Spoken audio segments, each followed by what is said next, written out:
Hello, and wait, right? Great, cool. Hi. Hello, and welcome to another episode of the Hands On Lab here at Anatomy Warehouse.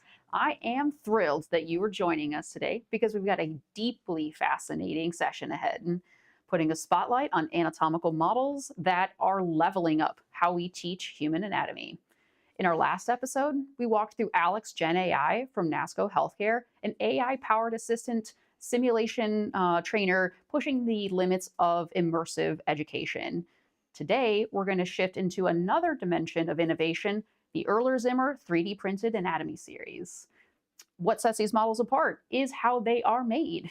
Unlike traditional anatomical models, where they are molded and hand painted, these models are brought to life by CT and MRI scans of actual human cadavers, and then using cutting edge 3D printing brought to life like the ones you see here on the table.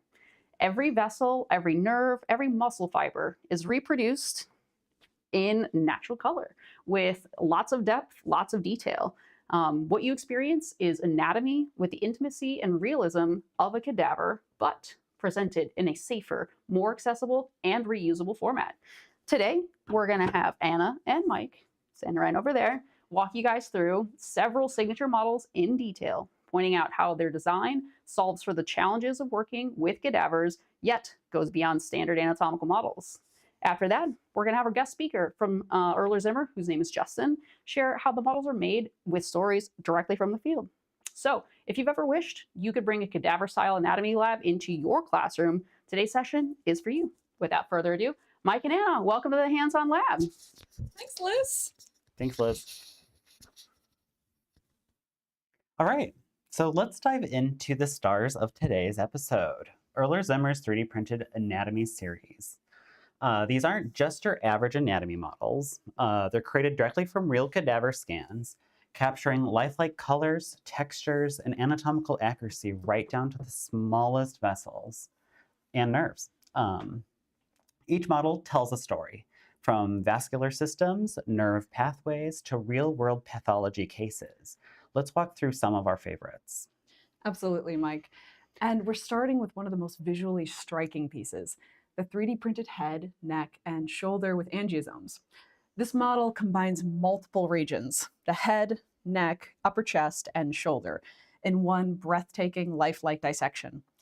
On the right side, you'll see skin and superficial fascia intact, with color-coded vascular territories, or angiosomes, mapped right onto the surface. These zones represent real blood supply regions, critical for understanding surgical flaps, tissue viability, and reconstructive planning. And then on the left side, you get an entirely different perspective. The left side is fully dissected, exposing the muscle of the facial expression, mastication, and even deep structures of the infratemporal fossa. You can trace the common and internal carotid arteries in the internal jugular vein and subcranial nerves, including the vagus and hypoglossal. It even extends down into the axilla, where the brachial plexus roots and cords are visible. Along with the subclavian and axillary arteries, it's one of the few models that shows how the head, neck, and upper limb connect as one continuous anatomical system. Exactly. It's built for teaching. Students can see how the carotid sheath, clavicle, and brachial plexus interact. You can trace the course of a nerve from the skull base all the way to the shoulder, making it a great tool for studying surgical anatomy, neurology, and physical therapy. And best of all, it's durable. Educators can handle this model year after year without losing any definition or color accuracy.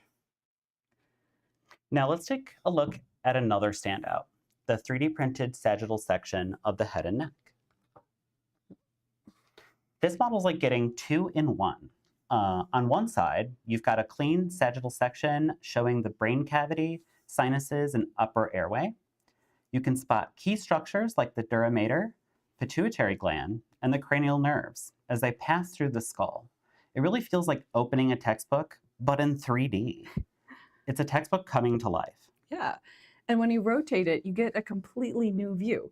This lateral dissection opens up to the infratemporal fossa, revealing carotid arteries, jugular vein, and the vagus nerve. You can also see the thyroid, larynx, and surrounding neck muscles all positioned exactly as they are in real life. It's detailed, accurate, and perfect for understanding how anatomical systems in the head and neck connect together. It's honestly one of the best head and neck teaching tools I've ever seen. This model is perfect for ENT, neurology, and surgical training because it bridges both the internal and external anatomy in one piece. And since it's based on real cadaveric dissection, you're seeing a true human variation, not a smoothed out version. It's what students will actually encounter in the field. It's so powerful. All right, so let's take a look at something completely different. Pathology in 3D. This is the 3D printed meningioma model, part of Erler Zimmer's pathology series. It's based on a real patient specimen featuring a 6-centimeter meningioma between the 2 frontal lobes. You can see the tumor here. It's that pinkish, yellowish mass nestled right between the 2 frontal lobes, compressing them on both sides. It's an incredible visual. And what makes this even more remarkable is that you're not just looking at a diagram, you're seeing a real-life clinical case, faithfully recreated in 3D from actual patient data. Getting to hold a model like this and explore it up close and tracing the anatomy surrounding the tumor is an experience that very few people will get outside of a surgical or pathology lab. And like all models in the pathology series, this one includes an authentic clinical history of the patient it was replicated from. That means that every model tells its own story, connecting what you see in the anatomy to what happened in real life. This one really bridges the gap between anatomy and clinical medicine. Instead of just showing where a tumor might be on a diagram, students can hold an actual 3D representation. That's huge. See how it displaces structures, understand the spatial relationships, and connect symptoms to anatomy. It's perfect for neurology, pathology, and radiology programs because it brings textbook cases to life in a tangible way. Yeah, exactly. And that's what makes this whole 3D printed model series so powerful. You're not just teaching anatomy, you're teaching real human anatomy. You're showing students what structures look like, how they relate, and how they can change in disease. The angiosomes model teaches us living vascular mapping. The sagittal head and neck model bridges clinical and structural learning, and the meningioma model brings pathology right into any classroom or lab. Together, models from this series create a complete hands-on understanding of human anatomy in context. Well said, Anna. These models make anatomy accessible, accurate, and consistent. No lab chemicals, no short specimen lifespans, just pure, repeatable learning. Whether it's a med school, a nursing program, or surgical residency, this is how modern anatomy education looks. Let's keep things moving. So we'll dive into how educators are using these in the classroom and what kind of results they're seeing. So now that we've had a close-up look at the models, let's talk about how they're used in classroom and labs. These 3D printed anatomy models aren't just display pieces. They're practical teaching tools designed for hands-on learning. Exactly. And they really shine in medical and nursing education. In programs that don't typically have cadaver labs, these models become essential. Students will get a real, tactile, visual learning experience, tracing every nerve, vessel, and muscle with their own hands. For example, the sagittal head and neck model lets students study structures like the pituitary gland and the carotid arteries, the cranial nerves in precise 3D orientation. It bridges the gap between textbook learning and actual spatial understanding. That's such a good point, Anna. And for educators, they're a game changer for small group instruction. Instead of 5 students crowding around a single cadaver, each group can have their own model, and every one of them is exactly the same. You can pass around a brain model, a vascular limb model, and know that every student is getting the same view, the same details, and the same opportunity to learn.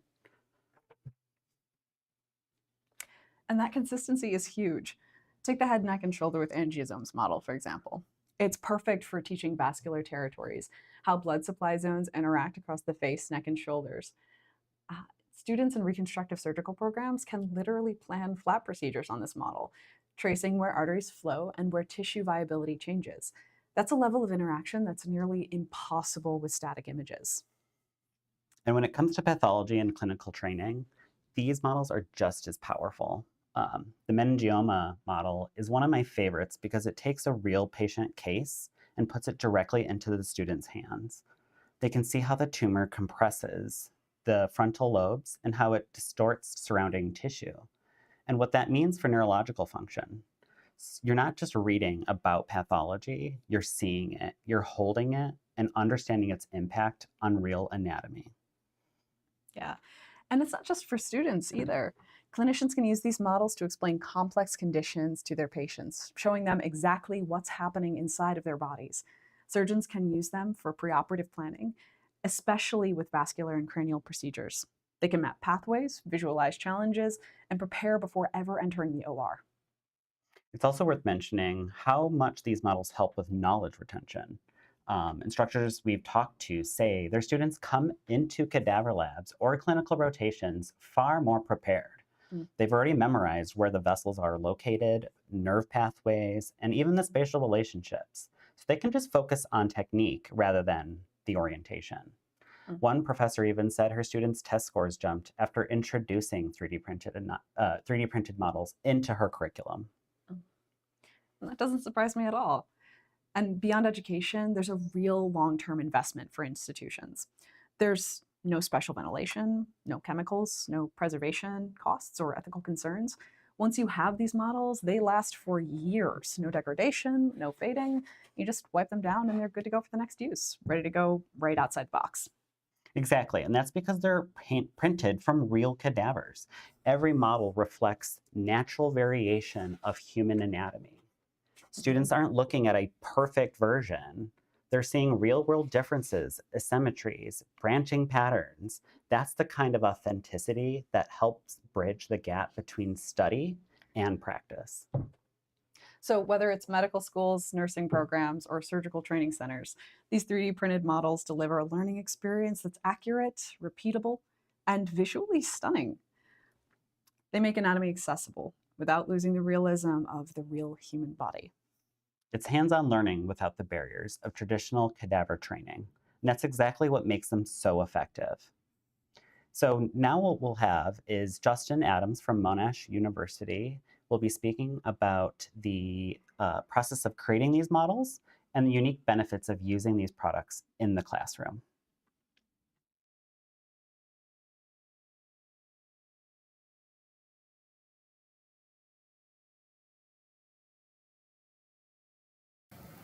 Hi, my name is Justin W. Adams, and I'm an associate professor and I'm the current director of the 3D Innovation and Design Studio at Monash University. As one of the original creators, it's a pleasure to have the opportunity to answer some of the questions we've received about the 3D print series that we've developed.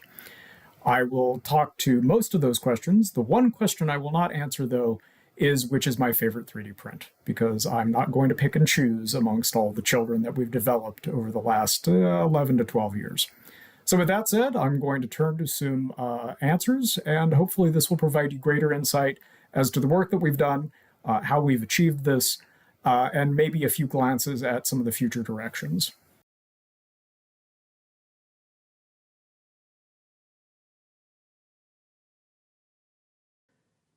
Monash University, based in our Clayton campus in Melbourne, engages nearly 2,000 students a year in some type of anatomy instruction.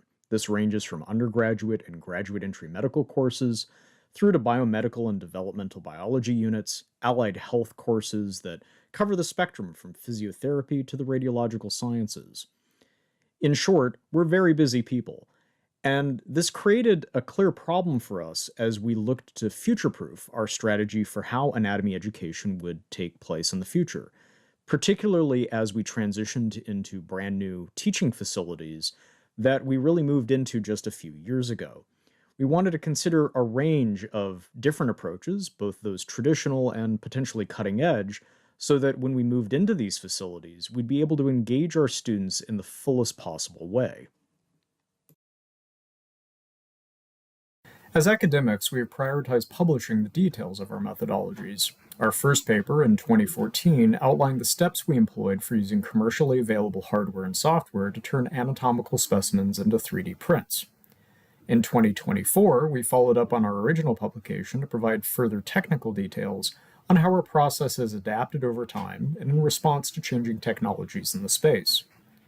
In brief, we begin with a carefully dissected specimen that is digitized, either using a standard medical computerized tomography scanner to achieve a high-quality reconstruction of the sectional anatomy, or use of a full-color handheld surface scanner. Once the original specimen has been digitized, we produce a 3D mesh file through careful editing and adjustment to achieve the final design. Depending on the goal for the final print appearance and use in a classroom, we then edit and adjust color and any key adjustments needed to produce a printable file. While over the past 12 years our methods have evolved and refined as the technology around 3D data capture and printing has changed, and is reflected in our publications on this, the general approach has been used for all three of our currently available anatomy replica series. First series, Series 1, consists of 60 anatomy replicas that were designed by us to cover all body regions and different levels of dissection. Our prints are based on donor tissue that had been professionally dissected and have been digitized using high-resolution computerized tomography. We selected a range of specimens that would address core anatomy curriculum across a whole series of units and levels of instruction, with our use of false color allowing us to maximize the approachability of these replicas across a diverse range of undergraduate and graduate anatomy units, as well as within the basic sciences and allied health fields. So we have been adapting our first series of anatomy models for production on new generations of UV curable resin printers. These printers allow us not only richer color reproduction, but the ability to integrate clear supports and additional shells in order to enhance model durability, particularly with handling in classroom environments. This new generation of 3D printers also allows us to capture and harness photorealism, particularly from changing technologies within 3D data capture. Our second series, Series 1.1, was designed to complement and expand our first series. This was released for 2021 with 59 new 3D prints. Our Series 1.1 prints blend different high-resolution digital data capture methods from computerized tomography through to full-color 3D scanning. Our 3D prints in the series provide a mix of realistic donor tissue colors with false color overlays for key anatomical structures, and truly expands on our original series to include individual organs, complex anatomical regions like the thorax, abdomen, pelvis, and the head and neck. And also released in 2021 is our Series 2, which represents our first range of replicas of pathological anatomical conditions. A true rarity in current teaching collections and traditionally only viewed by students in historical pots, we have used our photorealistic capture methods to reproduce a range of 88 pathology replicas from across major organ systems. These provide a truly unique opportunity to integrate physical replicas into the teaching of human pathology and disease, ranging from neurological tumors and polycystic kidney disease through to tuberculosis and advanced stage cancer. There are several different ways that a new 3D print will come into existence. Generally, we start from an identified need within a course. This can be a region that isn't yet represented in our catalog, or a request to generate a new model because curriculum changes have created a demand for a new teaching tool. We will develop a prospectus of what the replica is meant to provide, and then identify either an existing donor tissue prosection within our teaching collections, or develop a new dissection. For example, recently one of our staff highlighted a need for more 3D prints that include back anatomy, ideally including several layers of musculature, particularly between the back and the neck regions.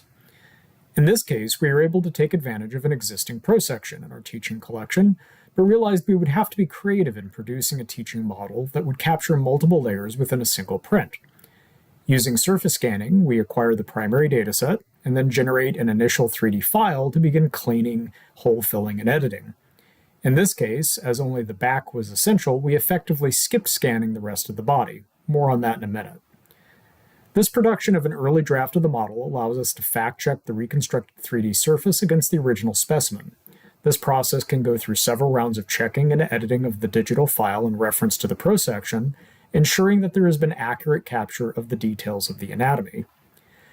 We also consider any mechanical production issues, including where we believe structures will require supports or creative solutions to translate the specimen into a printable object.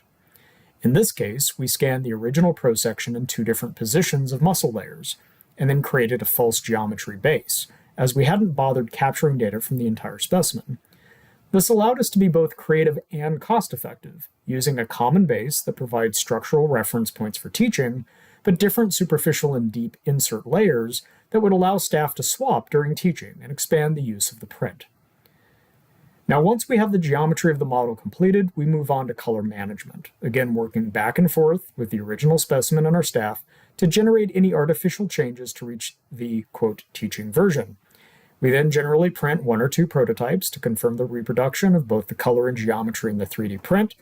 This allows us to do a final check of the 3D print against the original before final edits and adjustments and finalization of the print file.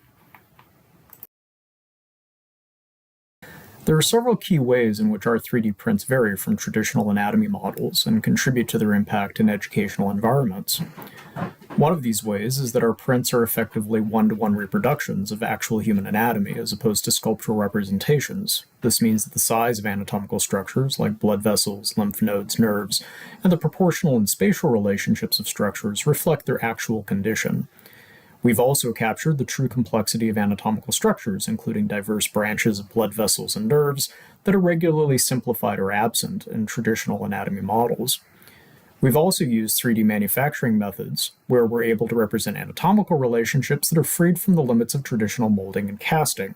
This means our anatomy replicas have undercuts, freestanding structures, and other model design features that are effectively impossible to produce in traditional models. Another benefit is that we've developed a true range of anatomy replicas that demonstrate the same anatomical structures from different perspectives, sections, or levels of dissection. This diversity means that not only do we have more than just a head and neck replica or a knee joint, but we also have captured levels of individual variation in the sizes of structures and in configurations anatomically that afford diverse teaching and assessment opportunities. A second obvious benefit is that our 3D replicas allow us to work with multiple copies of identical anatomy across a classroom. We don't have to have students crowded around a single specimen. We can distribute identical copies of anatomical specimens and structures across multiple classrooms, student groups, or environments so that everyone has equal access to the same information. Another benefit is that we've chosen to amplify some of these anatomical structures to aid in teaching. One obvious example of this that I've already talked about has been our selection of false colors or true color overlays in order to enhance certain anatomical structures and to make them stand out. But there are other ways that we've taken advantage of 3D printing by changing the scale of some structures in order to make them easier to demonstrate, like very small structures, inner ear anatomy for example, and using digital data tools to demonstrate relationships that can be very difficult to see in real human tissue. First off, we find that our 3D prints are a really great and effective tool for students to transition from textbook illustrations and introductory content into understanding really complex regions of anatomy, particularly where in donated and preserved human tissues, structures like nerves, blood vessels, arteries, and veins, particularly in tight and compact anatomy regions like the orbit, are all going to look the same. The second thing is that we use our 3D prints when we're undertaking dissection-based teaching because they provide a very useful tool for displaying goals in dissection sections, essentially a preview of the anatomy that they should expect to see when moving through layers and understanding the courses of structures that are still hidden by layers of tissue that have not yet been removed. Our prints are obviously very durable and are an inorganic material, which, as I've mentioned, means that we can move them around lab settings and different lab environments, so we can move them into spaces to help demonstrate and reinforce content even if the objective of that session isn't as a practical. That transportability across teaching spaces is really just something that we can't do with wet tissue specimens, particularly given the logistics of working with donor tissue. And our prints make a really excellent assessment tool, particularly because you can plan the structures that you want to test student knowledge on well in advance, and you'll be confident that those structures will be present when you want to assess students on their understanding of anatomical regions.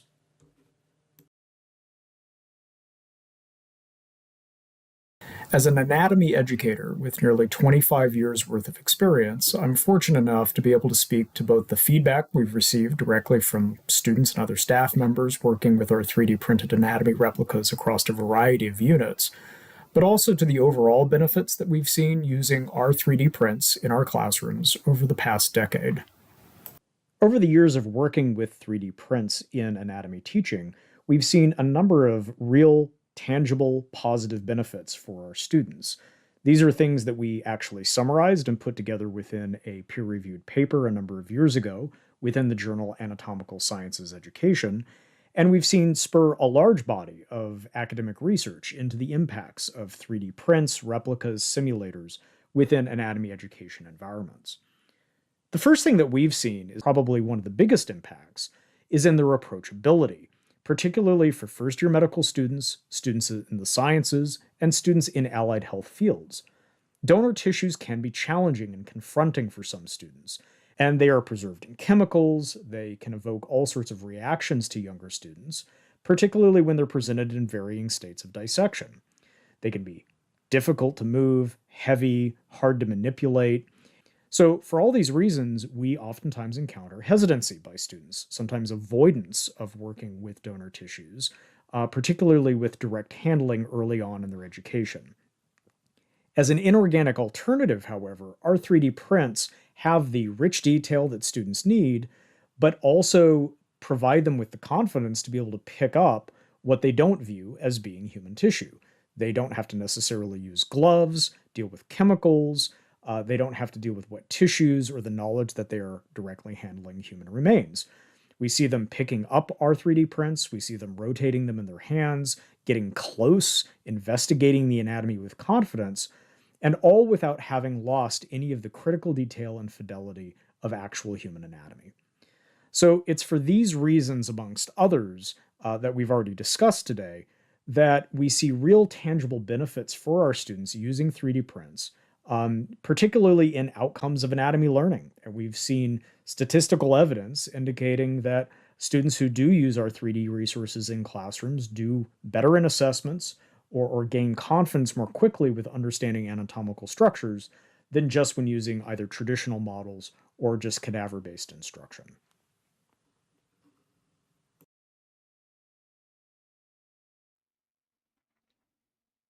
Thanks again, Justin, for joining us and for giving us that incredible insight with behind the scenes of how the 3D printed anatomy series came about. It was incredible to see how these amazing products came to be. And now let's get into a Q&A section of the episode. If you have any questions, be sure to drop them in the chat. For now, we have a couple questions prepared. Let's get into them now. Sounds good, Mike. So how durable are these models when you compare them to real cadavers? So the benefit of these models is that they are reusable, cleanable, and they allow multiple uses without having to discard the model or the cadaver afterward. So while still having some fragile parts of the model, such as the nerves and the arteries, this model is built to handle sustainable usage in the lab.